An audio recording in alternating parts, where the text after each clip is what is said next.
Have you ever thought about what happens to your crypto when you die? Does your family actually even know how to get hold of the crypto? Well, that's what we're going to cover in this video because it's a critical problem that if you don't resolve it, when you do die, which is going to happen, sorry to tell you, your family are either going to get the assets or they're not going to get the assets. And one of those options is inconceivable. And I'm actually even going to give you a checklist that you can use to make sure you've got all the information to hand over to your family by the end of this video. And also, I know so many of you watch this channel and you're not even subscribed. You kind of watch from the back of the class. Come out from the back of the class, we're in celebration mode, XRP is going up, the portfolios are going up. Hit subscribe on this channel right now and we'll see just how many of you were out there lurking. Now the problem is that the thing we love about crypto is also the thing that's shooting ourselves in the foot here. There are systems for this kind of thing happening in the traditional system. So you die, you have your money in the bank account, that can all be sorted out. But because crypto is decentralized, and that's why we kind of like it as well, it also brings all the responsibility of handing it down to heirs on us. So we don't get that same level of security that we would get in the traditional system. And I would hedge a guess to say that billions of dollars every single year are lost from people dying and not giving the information over to the rest of their family to then access that wealth. Don't let that happen to you. And I've gone through this a lot in the growth of my own business here. If you want something done properly, you have to make a system for it.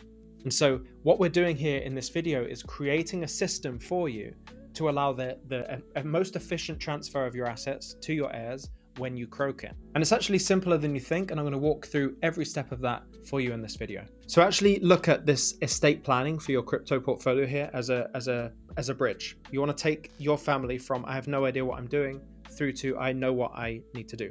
And I think there's three parts of that bridge. The first part is access, the second part is instructions, and the third part is legal protection. If one of those crumbles, the bridge fails and the whole system doesn't work, right? We don't want that. So the first part here is critical, and that is access. What we need to do is, and it can be very simple like this, but people aren't dedicating the thought to do it. Just get a piece of paper, write down, or in fact, the template that I've got for you down in the description here. You just fill in every single cryptocurrency that you have, the exchange that it's held on, or the cold storage wallet it's on as well. Then you also want to, on this one document, you want to have your seed phrases, or at least how to access the seed phrases in a separate location. Any passwords to log into these exchanges, any passwords to the phone that you need for the authenticator to get into the exchange. All of these different parts of the process need to be tracked and logged and be on one central location. Once you've got that on a central location, you want to copy it and spread that thing out in other safe locations. So you might have this in a safety deposit box. If you do have it in a safety deposit box, you need to tell your family how to access the safety deposit box. So you don't want too many layers of this because it can just cycle and end up snowballing and you have too much to do. But the gist here is that there's specific access points that people need to your assets. You need to list them all in a very simple, easy to understand way. Moving on to step number 2 here, which is the instructions. I can't emphasize enough, I can't stress it enough. The level of the language you need to put on these instructions when you're actually not only telling people, here's where the assets are, but also what is cold storage? What is crypto? What is blockchain? This is going to be all stuff that you've kind of got to deliver a course, an educational course to your own family to say in your own words, because they understand you well. It's no good using someone else's language. You've got to use your language, but make sure that that language is very, very simple.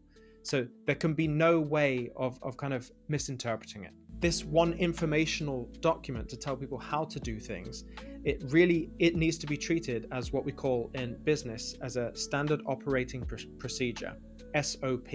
This is a document you give to someone so that they can, without fail, go through this entire process and get access the way they need to.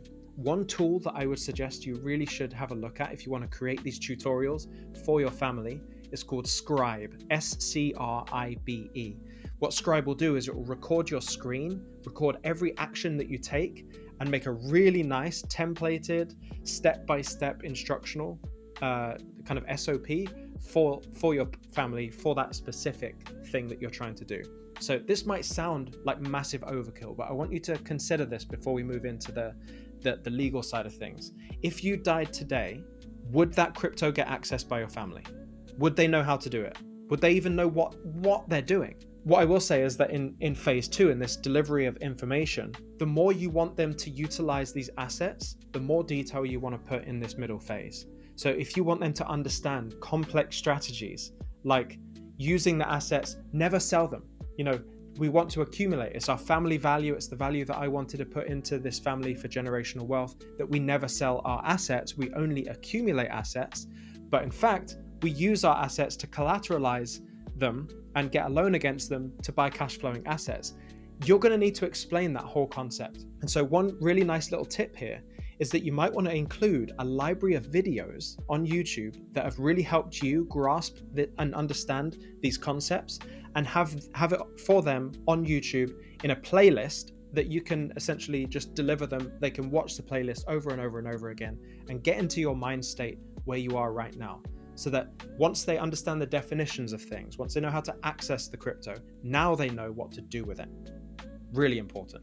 And finally, none of that crypto legally will transfer hands until you get this legal side done. What this is going to require is elements of this don't really in full exist, or at least in the traditional system. What we're talking about here is getting lawyers involved, where we can actually say, we build out a will, and that will has potentially even smart contract capabilities. This is all stuff I'm working on with clients of my BlockFlow program here. When we're talking about a will, maybe we want that will to be a smart contract. And so when your death certificate is uploaded, it legally transfers hands into the appropriate wallets. And even your instructions are instructing your family on how to access the crypto, and also telling them about the whole process that's just happened. So I've just died, my crypto has moved to this wallet, this is your wallet, family member number 1, this much crypto has moved to this wallet, family member number 2. Here's how you access those wallets with all the information, the logins and stuff. You're really making this foolproof. And if you have these smart contracts written up by a lawyer, by an estate planner, like we're planning to do in the BlockFlow program here, this is all going to really solidify this whole journey for your crypto after you've died. And I know also many of you have your crypto right now on a cold storage wallet. It's in a cold storage wallet. It is the most illiquid it can possibly be. It's very difficult to move it. You've got to go and log into the device, move it around. It's possible, if you're really quick at it, you can do it relatively quickly, like under 5 minutes, you can move some crypto, but your family is not going to be that quick, and it's not ideal. So the more assets you have, the higher value of assets you have, the more you should be considering multi-signature wallets. Now you'll get multi-sig wallets with institutional grade custody solutions like Fireblocks, for example, which Fireblocks are used by Caleb & Brown, which is one of my most trusted brokers out there. And what it will do is you can add signatories to your account, to your wallet. So any given transaction must have specific signatories on it. So if you pass away and you die, if you have multiple other signatories on that account, that money can still move from that account. It won't be completely locked out. I've worked with a client whose husband did die and had his assets on Caleb & Brown, but without the multi-sig element of this, it made it very difficult to start moving the assets. Multi-sig is going to get really important for people if you have higher value portfolios. I'd say above $500,000. Now, a lot of this conversation naturally is going to take place with those high net worth individuals with high portfolios. I'm not saying it's restricted to only those people, but certainly the conversation gets a bit more serious at that level. If you are at that level, you've got over $500,000 in your portfolio currently. I know that'll be a lot more of you after today's price action. You're going to need to start thinking about this and start putting a plan in place. Certainly if you're more advanced in years, and this is more top of mind for you. I know it's very weird for me as a 33-year-old to constantly think about death, but I do, and it motivates me. But you're going to want to start thinking about this and actually putting some action in place. It's all possible. We just need a team in place that can do it. And I certainly can help with that. So if you want to book a call to talk about this and how we develop that plan for you in the future, the link is in the description. And so as promised, I wanted to leave you with a checklist to go through. This is like entry level. This is a really useful checklist to use if you just want to get this information down at the bare minimum, just to have the information to give to your family.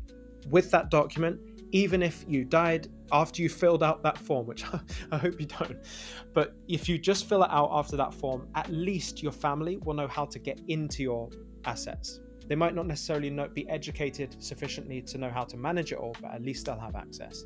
So to recap, we're talking about access to your assets. We're talking about instructions, basically building out your own family program or course to educate your family.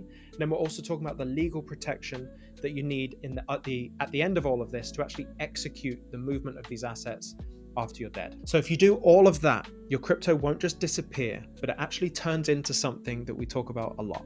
It turns into generational wealth. It turns into that legacy that you're trying to build for yourself. You would be robbing yourself of that legacy if you don't do this stuff. I know that sounds a bit strong. There is a certainty in life. There's a few certainties, but one of those is death. You're going to die. The assets need to transfer hands properly. Get this sorted. The checklist is available absolutely for free down in the description. If you haven't subscribed to this channel already and you've been watching, please hit subscribe. And if there's someone in your life that needs to hear this video, send it to them as well. Click share and send it over. See you in the next one.